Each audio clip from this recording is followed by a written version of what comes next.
Everybody, I am excited to be introducing our Module 11 film on biopics, 2018's Bohemian Rhapsody. Interesting, we're called Great Performances on Film, and I think this is one of the best films to examine that this semester. Bohemian Rhapsody was hugely popular when it came out and made nearly $1 billion at the box office. It did really well on the awards circuit. Got some mixed reviews from the critics, but public loved it and they really embraced it, due to its subject. It's a true story of Freddie Mercury, the lead singer, and his enormously popular band Queen, a favorite of mine when I was growing up. A lot of people love this film. I love it too. I think it's really one of the best examples of a mediocre film that has a lot of problems, that is saved by its terrific performances, its editing, and the passion behind it. And you just have such a great time watching it. That's why I'm having you guys watch it. Bohemian Rhapsody is looking at the true story of how Queen came together, issues with its lead singer, Freddie Mercury, well played by Rami Malek. We'll talk about that.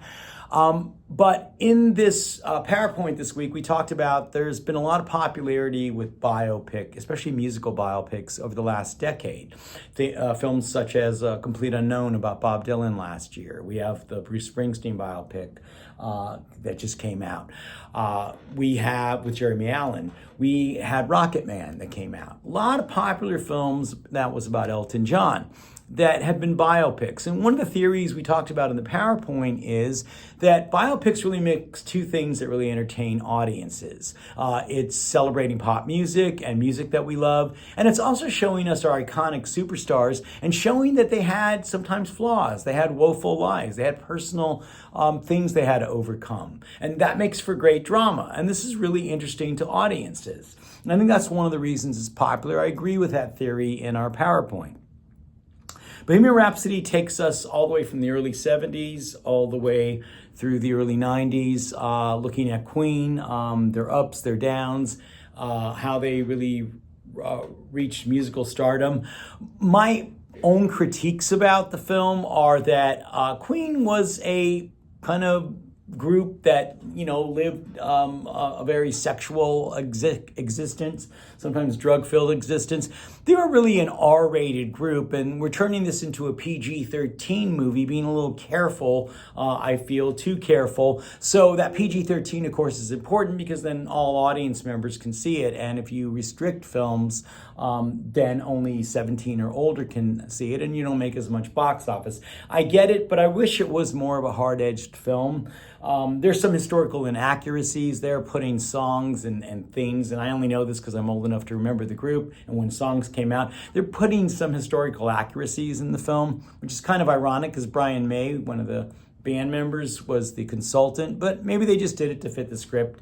Those are little things that bug me. What I do love are the performances. The ensemble's terrific, and Rami Malek is excellent. He just, even though he's lip syncing to Freddie Mercury's tracks, he just encumbers him. He's eclectic, sexy, edgy. You can see his uncertainty, his vulnerability.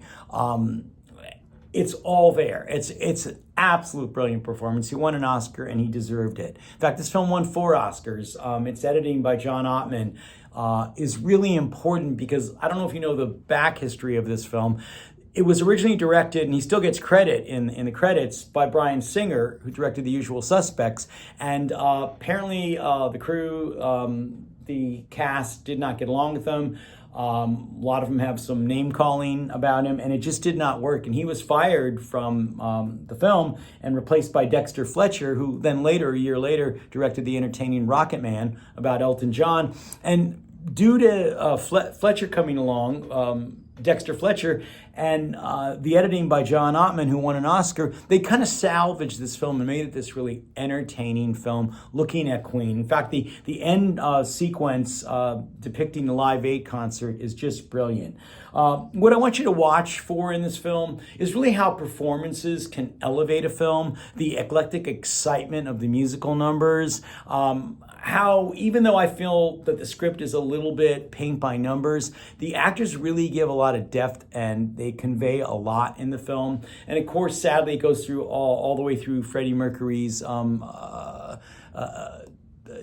depiction of being diagnosed with AIDS and HIV in the late 80s, which sadly eventually led to his death in 1992, I believe. I think I'm correct about that. So I hope you enjoy the film this week. I think it's a great film for an entertainment purpose. I don't think it's a great film itself. It's got some flaws, but I think it's a really entertaining film. And of all the films I researched to watch for this module, I thought this would be the one you would enjoy the most. And again, you would really see that performances are really the strength of this film. So I hope you enjoyed. I look forward to your discussion.